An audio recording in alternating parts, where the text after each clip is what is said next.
一个掌门人、创始人。为什么我要讲他呢？我要先跟各位介绍一下我自己是怎么样进入这个进入这个中医系的尤其是中国医药大学的中医系。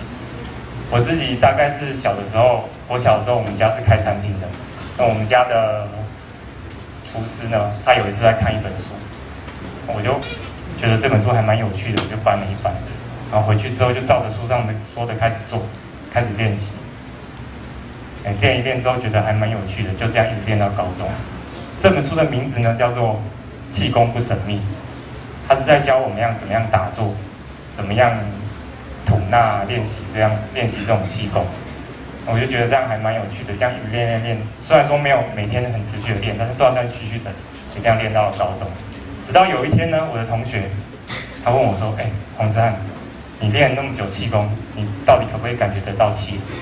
我就跟他说：“不行我感觉不到气。”他就跟我说：“可以啊，很简单啊，你就把手这样子靠近拉远，靠近拉远，然后用意念导引，想象有那种磁场的感觉。这样练个1、2次之后，你就会感觉到那种气的存在。”我回去之后就这样照着这样试。第一次我觉得他会骗我，因为我没有什么感觉。可是我这样连续试了几天之后，我发现真的有那种磁场的感觉，就是有的时候相斥，有的时候相吸这种感觉。我就开始觉得气功还蛮有趣的。但是我这样练久了之后，还是只是这种感觉而已，好像没有那个书上说的一些神奇的体验都没有，什么大小周天啊等等这种，还有看到各种颜色的光这种都没有这种体验。所以我就想说要更进一步。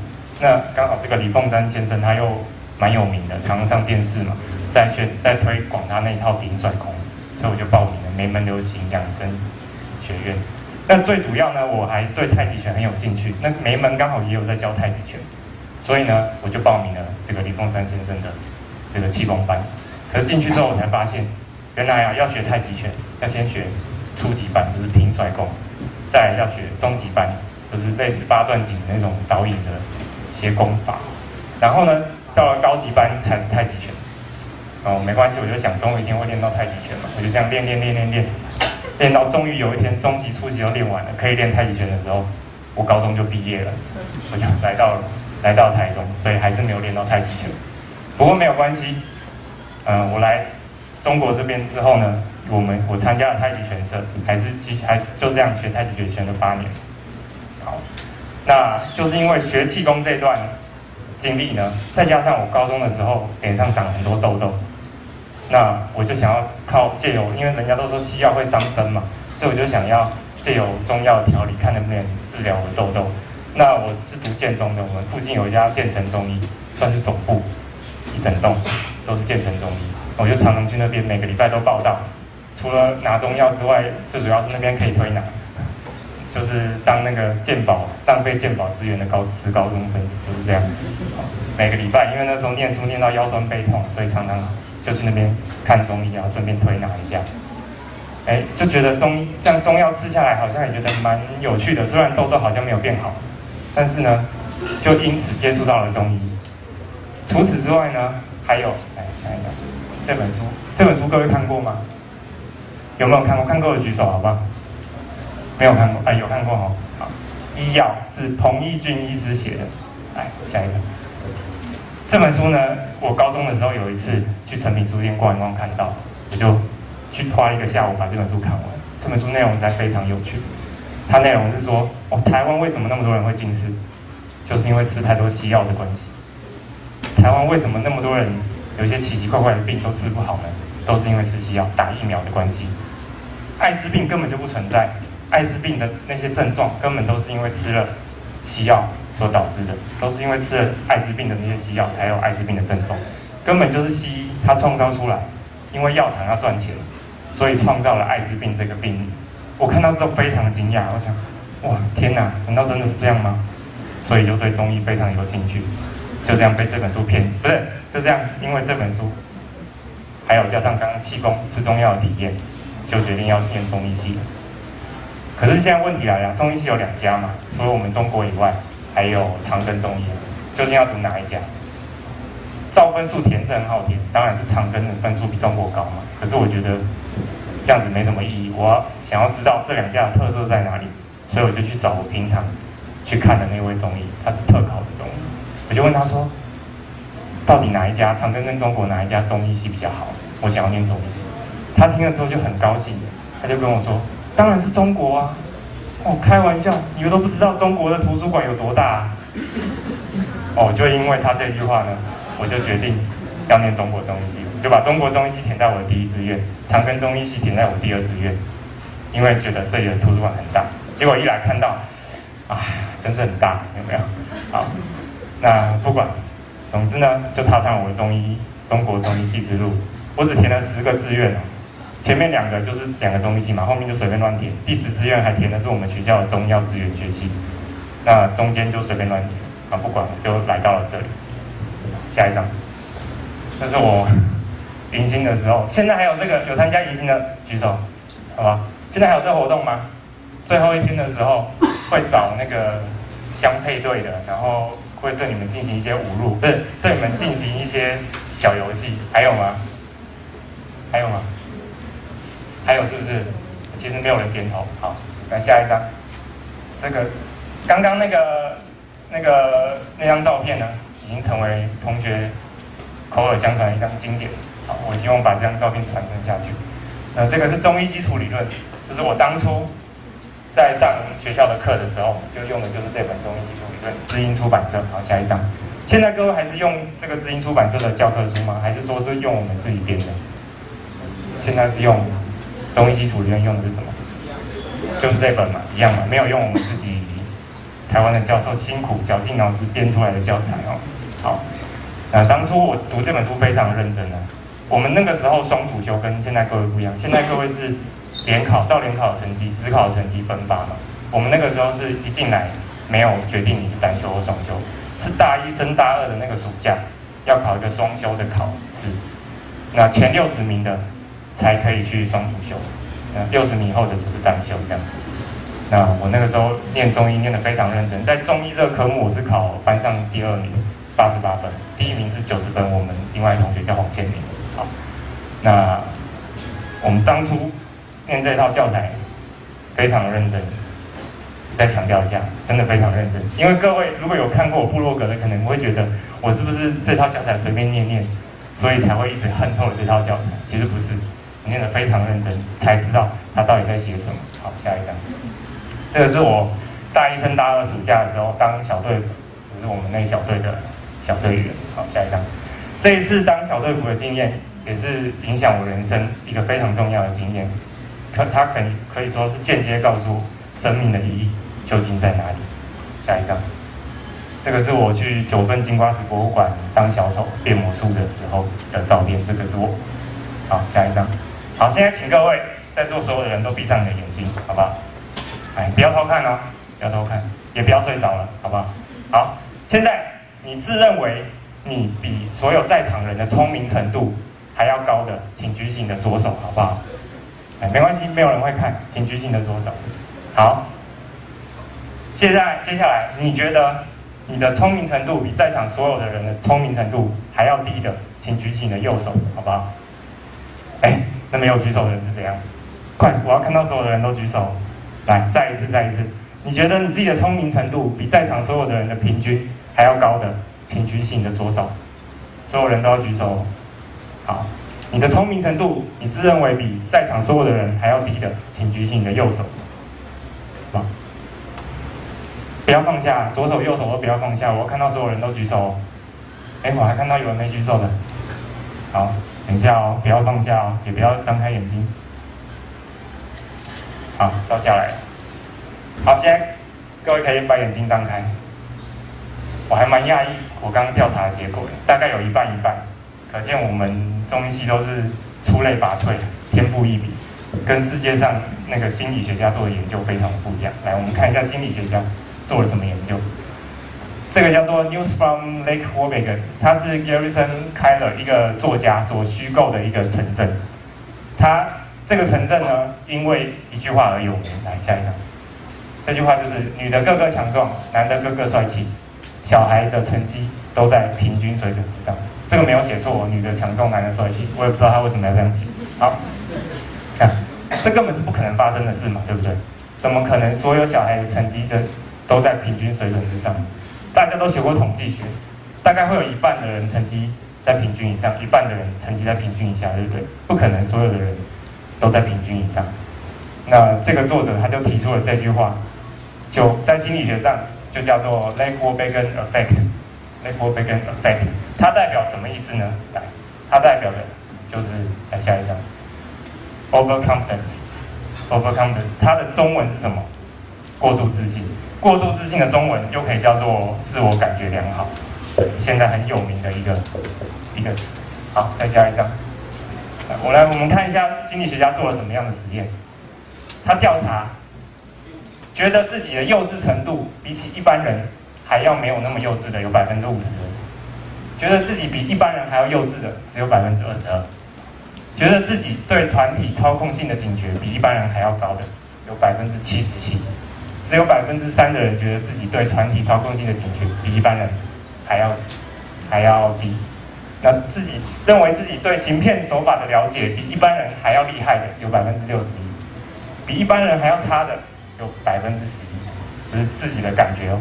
好，认为自己批判性思考的技巧比一般人还要强的有66%，只有5%的人认为自己批判性思考的技巧比一般人还要差。这就是刚刚那个的 Lake-Wolfgang effect 非常真实的一个反应，就是这样。居然有大于一半的人认为自己比一般人的平均还要高，所以我说各位是出类拔萃，跟这个世界上的心理学家做的研究非常的不一样。好，现在问题来了，有多少的大学教授认为自己比一般的教授还要优秀？各位要不要猜一下？来，决定觉得多少？8%啊，80%。好，我们来看一下答案，94%。94%的大学教授认为自己比一般教授优秀。好，其实如果我是大学教授的话，我也是94%里面的。好，下一张。这个调查对各位来讲非常重要，因为各位来到大学，接下来一路上就是会不断的遇到无数的大学教授，还有副教授，还有讲师等等。你要心里要有这个实验，你要时时警惕自己，有90%的大学教授认为自己比其他人还要厉害。这代表什么呢？这代表当一个教授说他自己很厉害的时候，他有一半的机会是错的，他有一半的机会是在唬烂。这是我觉得在各位学弟妹在这7年或8年的大学生涯里面，要时时警惕给自己的在心里的一个事实，就是这样。好，来，这个各位知道是谁吗？达尔文。对，达尔文他说过一句话，来下一张，无知往往比知识更能让人产生自信。下一张，无知往往比知识更能让人产生自信。这怎么说呢？这个达尔文他是几百年前，我也不知道，几百年前的一个人物，他居然讲出这么深刻的一句话。现代的心理学家已经证明他讲的话。这张图是心理学家做的一个实验，他找来一群人呢，他给他测量智商，或者是给他测量幽默感，给他测量文法的能力等等。然后呢，在这个测验之前呢，他叫他先评估自己的能力。叫他让他去评估自己的智商啊，自己的幽默感，自己的文法能力有多高，让他写下来。再来让他预测自己在接下来的测试会得到多高的成绩，也让他写下来。好，这个就是这个就是实验的结果。这个红色的是他自己觉得他自己会考多高，绿色的是他对自己的评价，在考试前对自己能力的评价。这个蓝色的是什么？是他真实的成绩。所以这张图告诉我们什么呢？告诉我们真正成绩高的、真正能力强的人，他对自己的评价，在中肯之中又带有点谦虚。至于能力低落或者是能力中等的人，他对自己的评价跟他自己真实的能力反而呈现一个负相关，很有趣哦，反而呈现一个负相关。这就是印证了刚刚达尔文说的那句话：无知，往往是自信。什么东西啊？跳上跳吧，有点忘了。无知往往比知识更能让人产生自信。好，来下一张，再下一张，再下一张，再下一张。好，过度自信，或者说自我感觉良好，就是我今天要带给学弟妹的第一个。希望学弟妹在这7年或这8年里面都可以时时当做座右铭的一个陷阱。左边这个是什么？美人鱼嘛，很漂亮，对不对？很容易就被它吸引过去。可是其实美人鱼，它在这个希腊神话里面，它是海妖，它会用它优美的歌声去吸引船员，让船员命丧黄泉。所以这个过度自信，还有我等一下要跟各位讲的几个心理上的陷阱，全部都是像美人鱼一样，很吸引人，很容易就会掉入这样的陷阱里，很容易就过度自信，但是最后却会让你导致非常不好的后果。下一个，伤寒论。好，下一个。现在上过伤寒论的麻烦举下手好吧？才刚开学，还没有上过伤寒论，在场好像大一、大二的比较多。好，我先跟各位说一下，我那个时候伤寒论是怎么上的。好，我现在是伤寒论老师哦。好，上课了。好，我们来看第一条，麻烦8号同学念一下第一条好不好？好，那同学就念了。太阳之为病，脉浮头项降痛而恶寒。好，这位同学念得非常好。有没有同学对刚刚这个条文有什么看法的？哦，这位同学有看法是不是？来，你说说看你的看法。这个老师，我认为啊，这一条它就是给太阳病下一个定义。我觉得张仲景写得非常的好。这位同学你讲得非常的好。有没有同学对刚刚这位同学对这个条文的看法有看法的？没有了。好，那我点人哦。10号同学，来，你对刚刚这位同学对这个条文的看法有什么看法？我觉得啊，刚刚那位同学讲得非常的好。好，他的看法也很好。有没有同学对刚刚这位同学对刚刚那位同学对这个条文的看法有看法的？好，就这样一节课就这样过去了，你都不知道他在干嘛。所以我只上了1节伤寒论，我之后就用念的，我再也不去上伤寒论的课。好，我是说这个老师的，后来高尚德主任上的课我有去上，他上的不错。好，那下一章，刚刚那种上课的方法，那种就是可以说用一种后现代主义来形容这样的一种上课的说法。来，下一个，什么是后现代主义呢？其实可以概括为一句话，就是刚刚那个老师讲的话。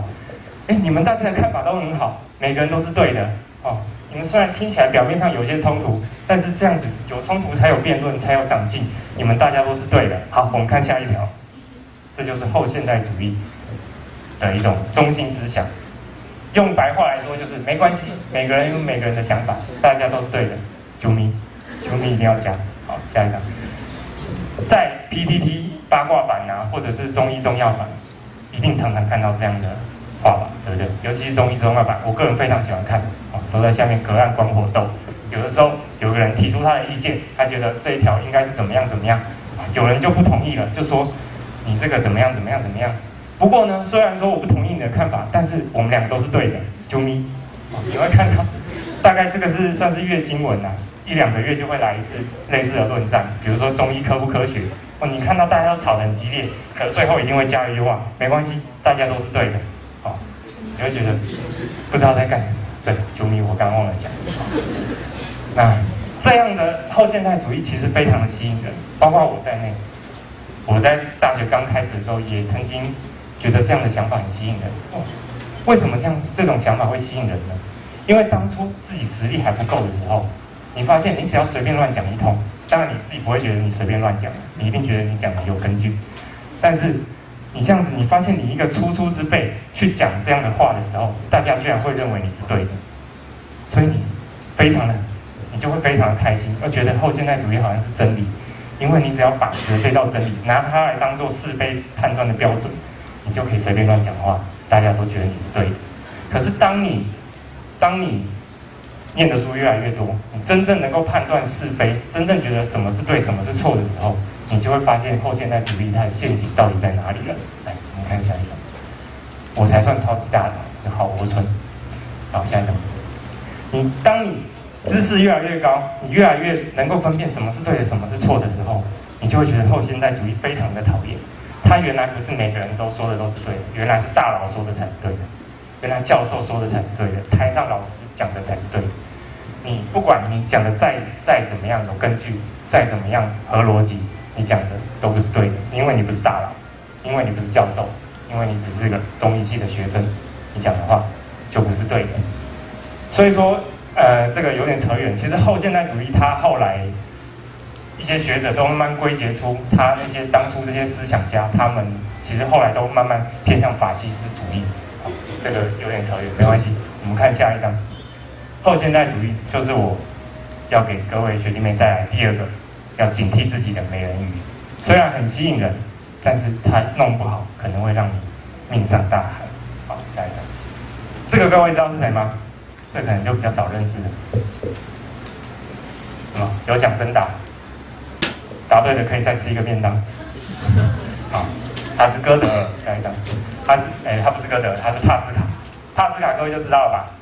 气压的单位嘛，几百帕，那个帕就是帕斯卡。以前高中物理、数学都学过。他是个很有名的物理学家、跟数学家，还有哲学家。他提出过一个非常有名的论据，叫做帕斯卡的赌注。帕斯卡赌注是怎么样的呢？他在书里写道，他为什么相信上帝？他说啊，如果上帝不存在的话，那假设他信上帝，那没有什么事会发生。那如果上帝不存在，他又不信上帝，他也不会得到什么惩罚，也没有什么事情会发生。可是如果上帝存在的话怎么办？如果上帝存在，他不信上帝的话，那他就会下地狱。如果上帝不存在，如果上帝存在，他又相信上帝的话，他就可以上天堂了。所以真正这样看起来4种可能，这样去看起来的话，是不是应该要相信上帝才是理性的呢？我们不管有没有证据支持上帝存不存在，我们都应该相信上帝，因为万一他存在怎么办？如果你不相信上帝，如果你错了怎么办？那就要下地狱了。各位觉得他这样的辩论论据有道理吗？觉得有道理的举手。有道理，好，觉得没道理的举手。看，来，这位学妹要不要说说看，为什么觉得没道理？来，大家帮他鼓个掌，好不好？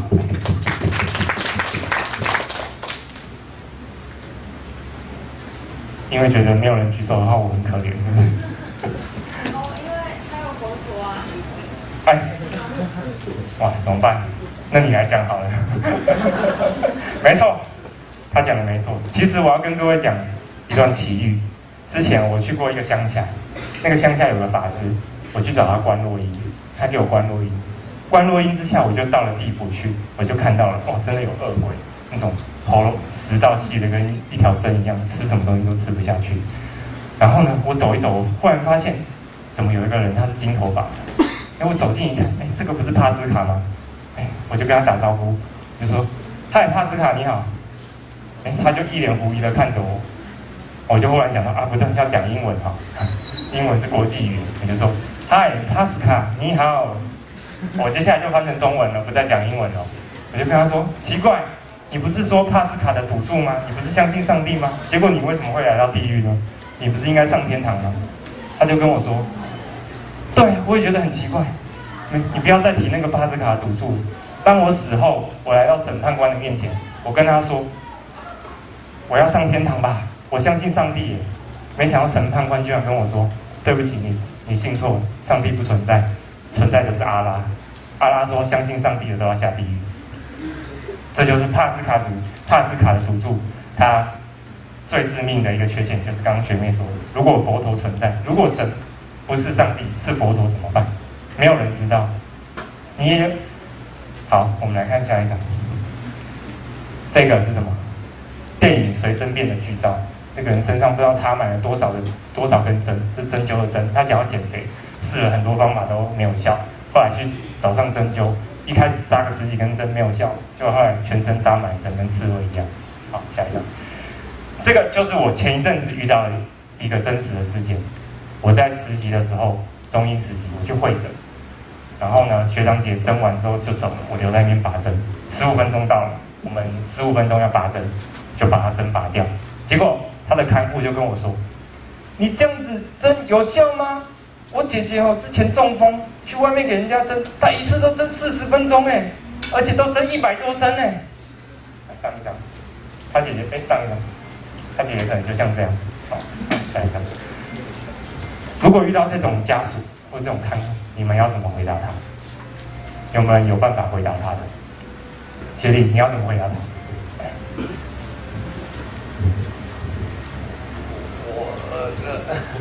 我要回答他，就是用我专业告诉他说，其实只要扎有效的针就好了，不用扎到100个针。没错，如果当初在场的是学弟就好了，可惜当初在场的是我不知道要怎么回答他，他跟我说针100多针才有效，针10几针怎么会有效的时候，我不知道怎么回答他，因为我自己反思我的我们中医的所作所为，为什么我们硬要说针10针会比针100多针有效呢？我们有证据吗？我们没有证据。当一个家属他跟你说针100多针比较有效的时候，你除了跟他胡乱，除了跟他鬼扯，用你医生的权威去打压他以外，你没有一个道理可以去说服他，也没有一个道理可以说服你自己，你讲的是对的，他讲的一定是错的。这就是我们中医的教育最大的一个盲点，就是只要好像一个教条，只要他说出来就是对的，我们不会去管支持他的证据在哪里，我们不去追求他的证据。表面上看起来好像很好，因为没有人可以去质疑你的对或错。可是事实上，就像帕斯卡的读书一样，如果神不是上帝，如果神是佛陀，神是阿拉，怎么办呢？如果病人说的才是对的，怎么办呢？好，我们看下一张。刚刚这个很有趣哦，这个叫做 The Flying Path 会飞的茶壶。下一张，它是哲学家罗素所提出来的一个东西，叫做 The Flying Path 会飞的茶壶。罗素他得到了1950年的诺贝尔文学奖。我国中的时候，就是看到罗素的书，觉得哇，这个人的文章写得真好。然后回家又看到环球出版社诺贝尔文学奖全集，一套才卖3600的样子，我就跟我爸说，我想要买一套。结果买回去之后，果然把罗素的所有的书都看完了，其他都没有看，一直摆在我的书柜里都长灰尘。所以告诉各位，千万不要冲动。好，那这个 The Flying Path 它都究竟在讲什么呢 ？The Flying Path， 好，没关系，下一张。它是这个有一天，各位知道罗素他其实是个无神论者，他还写了一本书叫做《我为什么不是基督徒》。有一天，有一个牧师就问他说：“你这样子说上帝不存在，可是你要提出证据啊，你要提出上帝不存在的证据啊。”罗素就跟他说：“我没有办法提出上帝不存在的证据，可是我跟你说，我们地球上上空外太空有一个 flying path， 有一个会飞的茶壶，它一直在绕着地球旋转。真的，我说真的，你不相信哦？那请你提出它不存在的证据好不好？”这个 the flying path 就是罗素面对这个一个神父的质疑，他说：“你要提出上帝不存在的证据。”那这个才能够说上帝不存在。然后罗素就说，你也要提出这个 the flying path 不存在的证据，才能说它不存在啊。这种说法有没有似曾相识？非常的耳熟。其实从进入中医系开始，就不断听到类似的言论哦。比如说，人家外国人质疑说，经络为什么存在？你要提出证据啊。哎，这个时候就有中医会说，你要提出经络不存在的证据，才能说经络不存在啊。你要提出气不存在的证据，才能说气不存在；你要提出穴位不存在的证据，才能说穴道不存在。这样的论据对吗？我们能够因为这样的一个思考，就说我们讲的这些，我们信的这些，就一定存在吗？想想罗素说的 The Flying Path， 就可以知道这件事情这个论据是不是对的。好，这个人是什么？是肝火旺。或者心火旺，或者脑火旺，我也不知道。好，下一张。为什么我要放这张图呢？因为我直到大二，我才发现原来人的头上是不会着火的。我直到大二，我才发现人的头上是不会着火的。怎么说呢？我刚刚跟各位说过，我大一的时候非常认真的念中医嘛，念中医基础理论也好，或者是中医学概论啊、针灸啊。那个时候我有去跟钟永强老师学针灸，然后我们教学部也有办，请那个吴洪全医师来每个礼拜上针灸，还有医药史社我也有去参加，就等于说每个礼拜有3个时段在学针灸，然后本草备药等等也是读得非常认真。可是有一天大二的时候，我的同学他跟我说：“哎，黄志汉，我好像感冒了，可不可以帮我开个中药？我就说好啊，就开始帮他把脉。过了半个小时，我还是不知道开什么药。我觉得很奇怪，为什么他脸上没有写他是风寒外感还是风热外感？他的脸上为什么不会写4个字叫做肝肾阴虚？